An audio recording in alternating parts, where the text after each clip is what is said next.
Però la sete si fa sentire, cazzo. La fame no, ma la sete adesso sì. Vabbè, devo inventarmi qualcosa. 7 vs Wild Italia.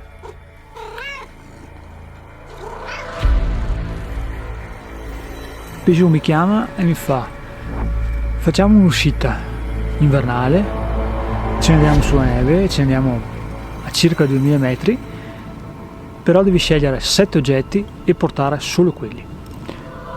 Quindi l'intento della challenge era questo: riuscire a fare un pernottamento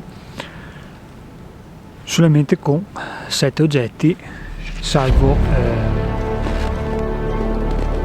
quello che sia addosso, comunque a livello di vestiario. Detto questo, adesso vi ho un attimo spiegato cosa andrete a vedere nel prossimo video e direi che adesso facciamo un recap e torniamo a ieri mattina.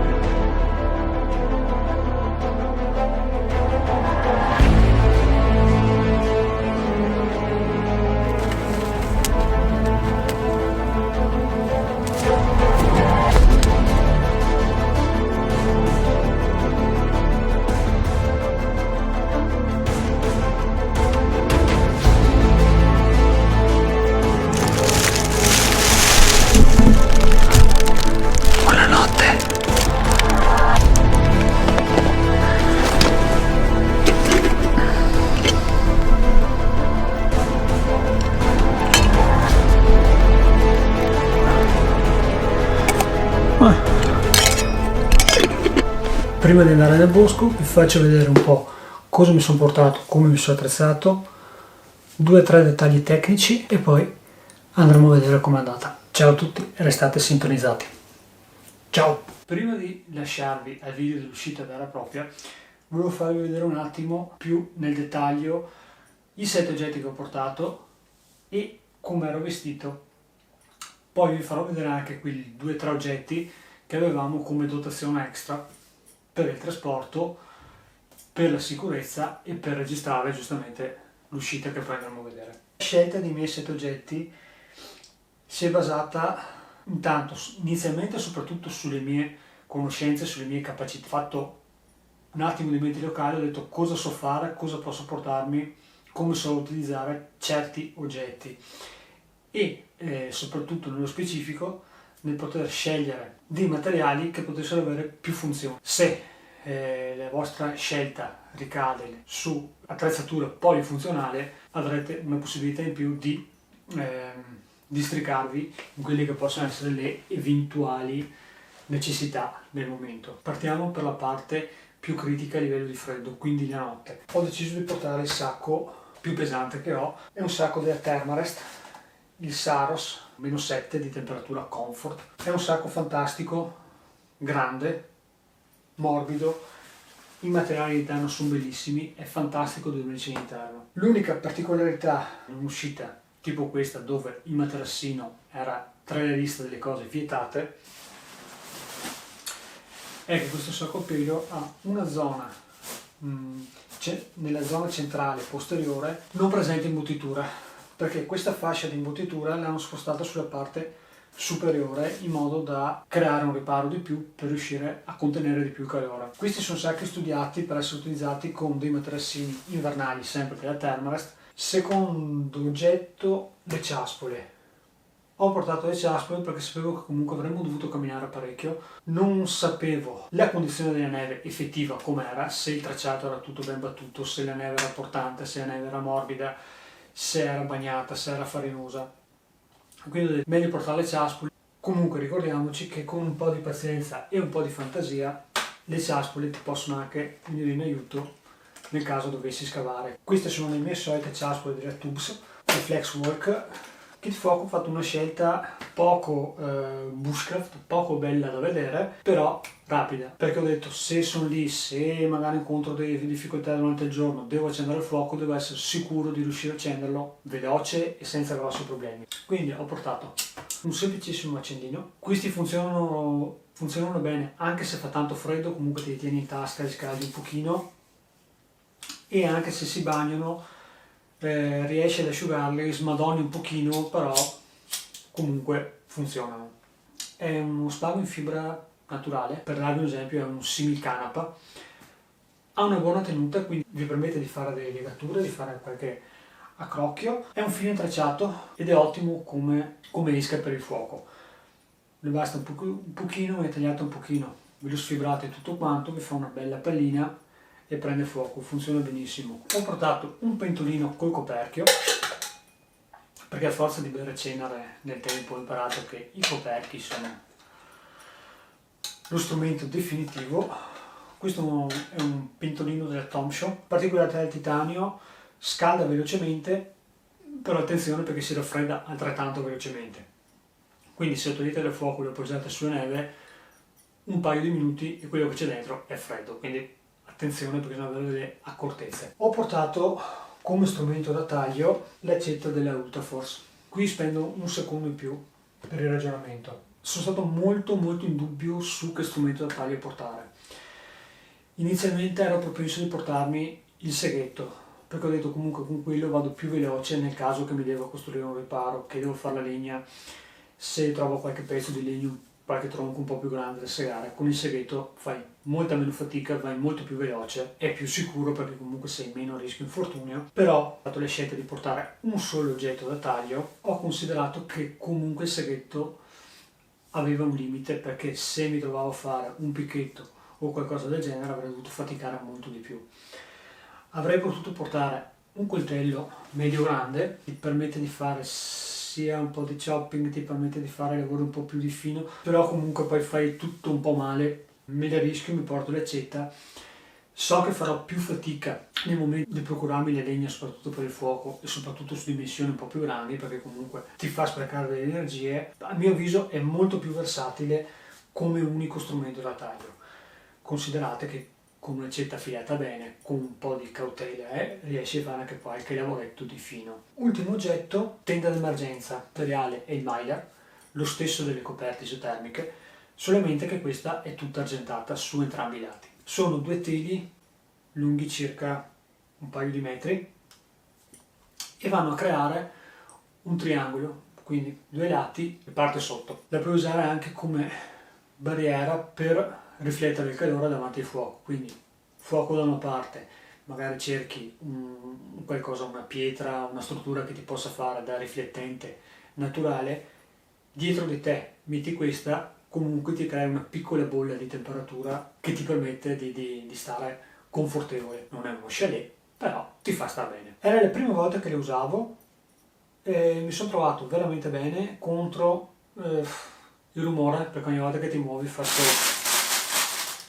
e può essere leggermente fastidioso. Avevamo solamente quello che avevamo addosso, nessuna maglia di ricambio, calze di ricambio, nulla. Partiamo direttamente da proprio il primo strato. Vabbè, non vi sto lì a dire che avevo le mutande e farvi vedere le mutande perché mi sembra un po' esagerato anche per me. Primo strato, magliettina in lana direttamente from mio nonno. Queste qua sono una cosa micidiale, tengono un caldo pazzesco. Ricordatevi che la lana è il miglior termoregolatore che esiste. Quindi questa, anche se bagnata, comunque vi tiene caldo. Ricordatevi che il cotone è mortale soprattutto d'inverno, perché se sudate si bagna, si ghiaccia, voi siete fottuti, quello non si asciuga più.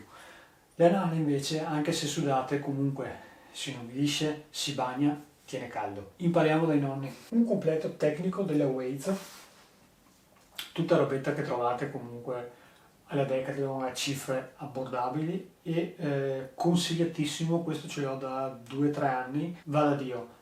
Anche questo non so di preciso che materiale, perché ho tagliato le etichette perché mi davano un fastidio impressionante.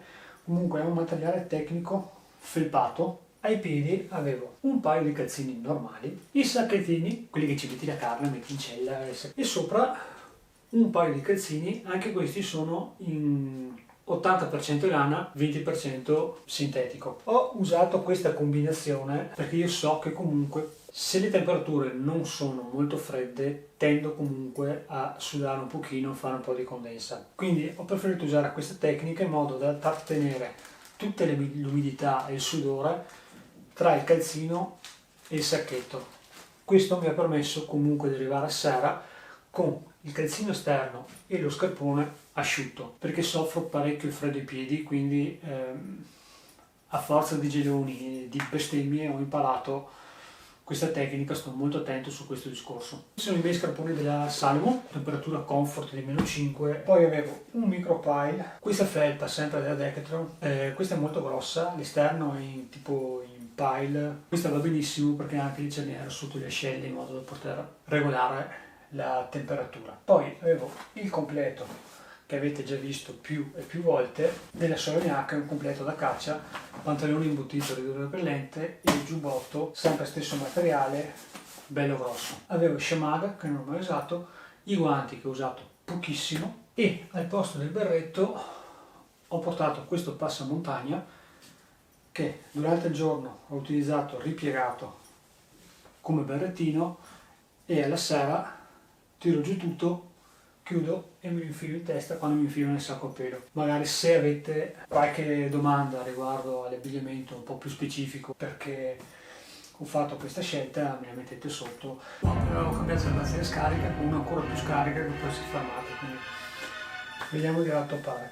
Pantalone e giubbotto. Durante queste attività preferisco portare e indossare abbigliamento da caccia perché ho studiato per attività statiche. Di solito quando usciamo a fare un po' di bushcraft, perché comunque stiamo fermi, facciamo accampamento, stai lì, ti fai i lavoretti, sì c'è la camminata per arrivare, ma poi quando sei a campo base stai fermo, ti fai il tuo accampamento, fai piccoli spostamenti e non ti muovi.